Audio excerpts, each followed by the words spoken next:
There's actually a really interesting thread that I was reading yesterday. Hold on, let me see if I can pull the thread up.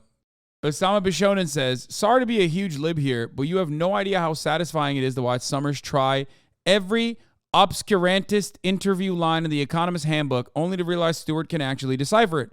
Genuinely never seen a central banker confronted like this. Remember, we watched this video where Jon Stewart basically fucking eviscerated Larry Summers, who has been chirping non-fucking stop about raising interest rates with the open stated desires of depressing wages. How do you depress wages? By creating more unemployment. There's higher levels of unemployment. You no longer have a tight labor market. You now have a lot of insecurity. You have a lot of labor insecurity, which means they will do more work for less pay. They will shut the fuck up and they will work out of the fears that they will also become unemployed like their family members. Now, throughout this entire conversation, Larry Summers basically tries to counter Jon Stewart and gets owned. We watched this before.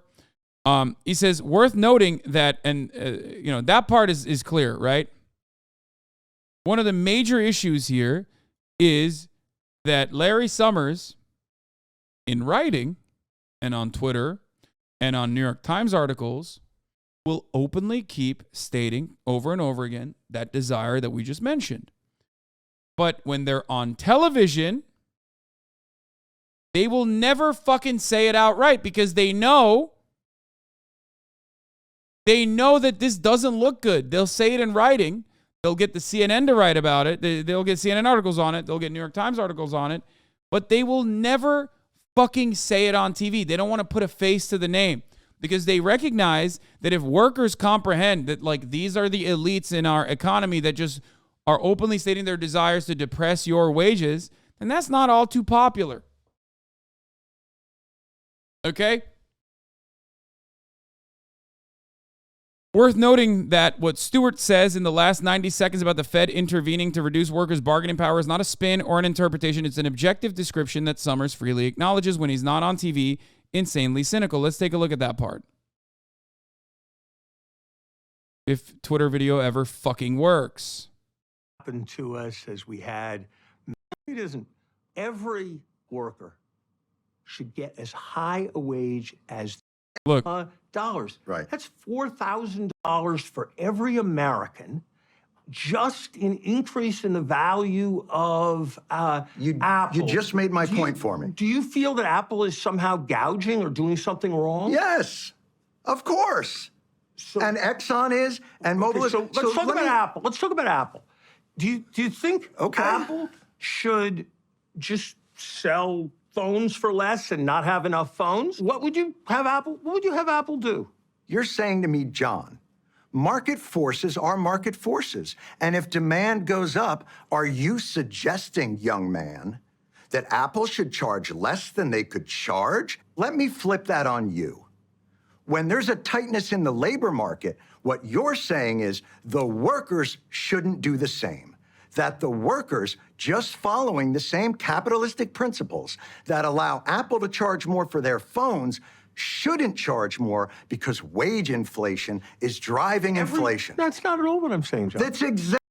by the way, this is why I always say at the tippy top, capitalists don't even do fucking capitalism accurately because half of what half of these neoliberal perverts love manipulating the supposed free market just at the behest of corporate owners. So he's right. This is the same.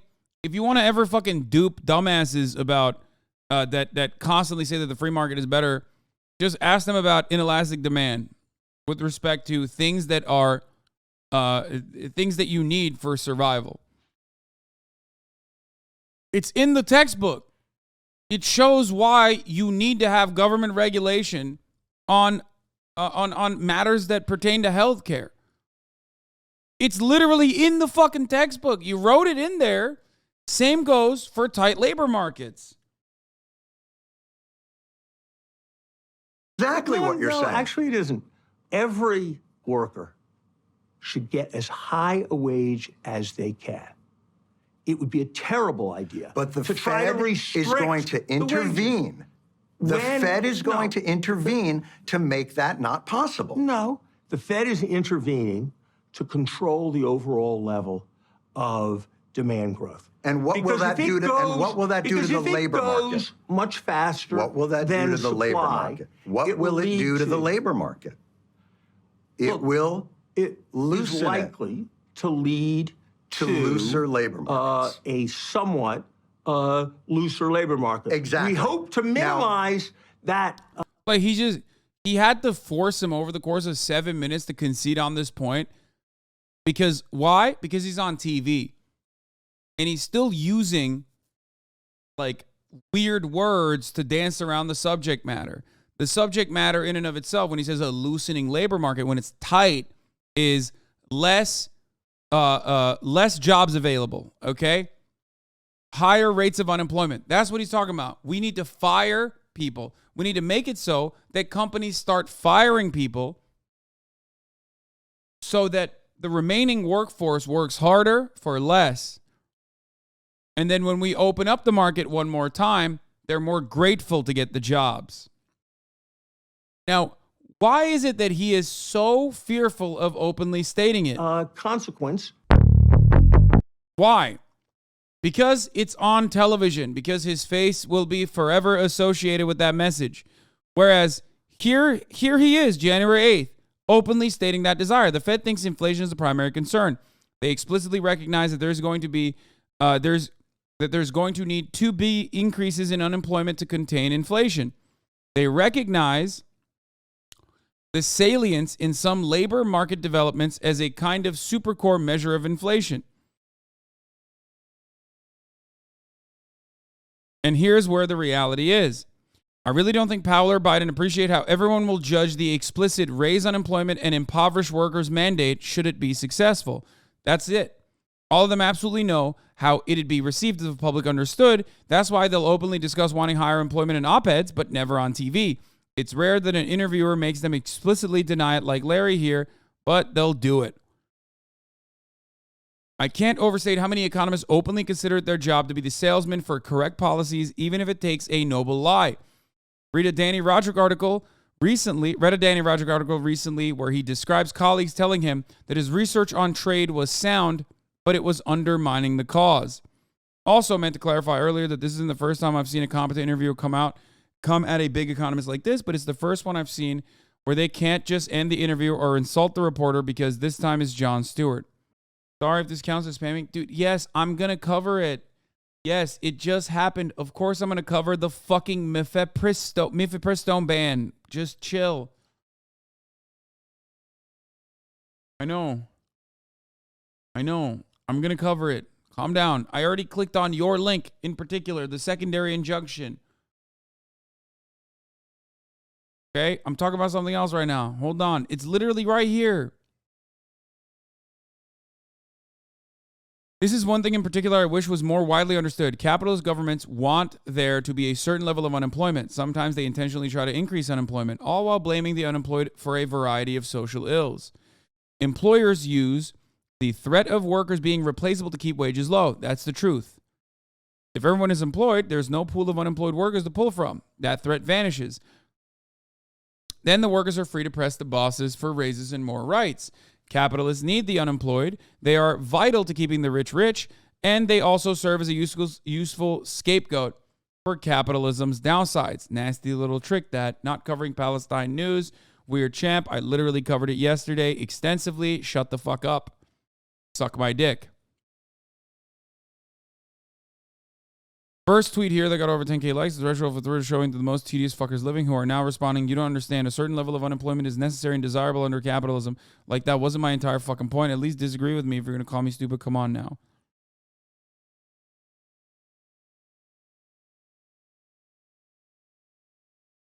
I think raising interest rates is not necessarily a bad thing, but even though I am stating that it's not necessarily a bad thing, the expressed desire and how the Fed is currently engaging in this practice is for one explicit purpose. That purpose is to stop. That purpose is basically to stop corporations from engaging in the endless money supply, because money is super cheap to buy, and stop growing, and be fearful that no more there will never be quantitative easing again. So they'll turn around and start tightening up their shores, I guess, engaging in a level of austerity and putting an end to their permanent growth strategies, and ultimately fire a bunch of people.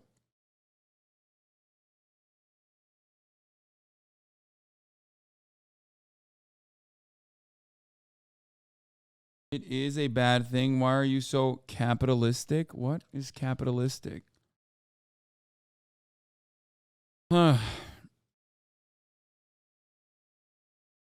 If you truly want to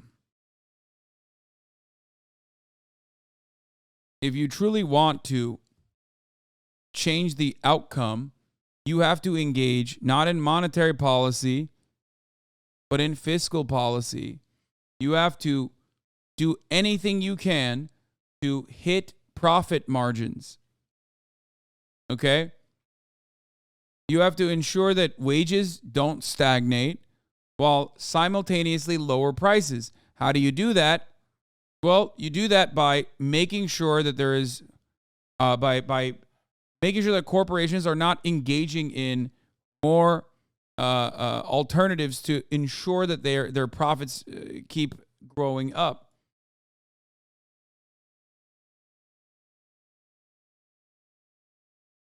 Because all of this is happening when corporate profits are skyrocketing.